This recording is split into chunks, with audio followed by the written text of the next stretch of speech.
यार। इतना कह के मैं अपने वाणी को विराम देता हूँ। पर मुझे खेद है कि जो भी एबीसी कैटेगरी में आते हैं, एससी एसटी कैटेगरी में आते हैं, उसके घरों में समुचित रूप से शिक्षा नहीं जा पाता है।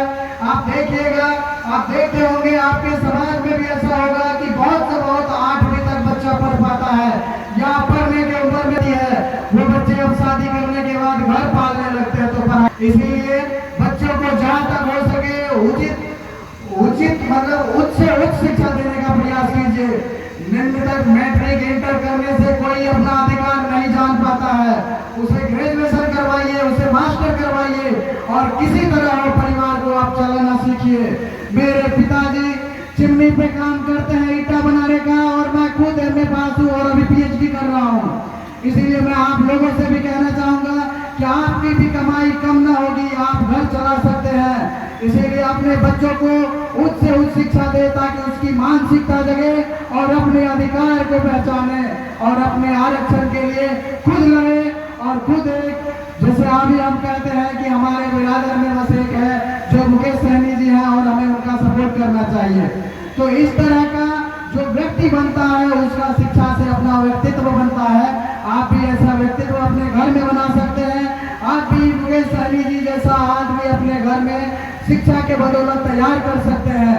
मुझे बड़ी खुशी होगी कि अगर मेरी बातों से अगर कल को कोई बच्चा स्कूल जाएगा, कोई बच्चा ट्यूशन पढ़ेगा, कोई गार्जियन अपने बच्चे को खुद काम करके बच्चे को पढ़ने भेजेगा, बच्चे से कोई काम ना करवाना है, यूँ समझ लो कि बच्चे को बस पढ़ाना है, बच्चे की जीवन बदल देगी आपकी जीवन कल को। आप भी किसी डॉक्टर के पिता कहलाएंगे, किसी प्रोफेसर के पिता कहलाएंगे, किसी इंस्पेक्टर, किसी वीआईपी या किसी आईएएस का पिता कहलाना चाहते हैं तो अपने बच्चे को शिक्षा दीजिए। क्योंकि जिस बिरादरी से हम हैं, आप हैं, उस बिरादरी में ऐसा बहुत कम शिक्षित होता है।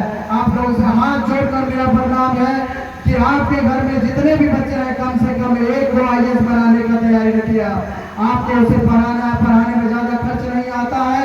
तो प्लीज रिक्वेस्ट करते हैं कि आप अपने बच्चे को अवश्य शिक्षा देंगे जो कल को अपना अधिकार और आरक्षण छीन पाए और अपने अधिकार आरक्षण के लिए किसी का कलेजा फाड़ पाए। ये सिर्फ उस शिक्षा से ही होगा। तो आप अपने बच्चे को अवश्य शिक्षा दिलाएं। इतना ही कह के अब हम अपनी वाणी को विराम देते हैं।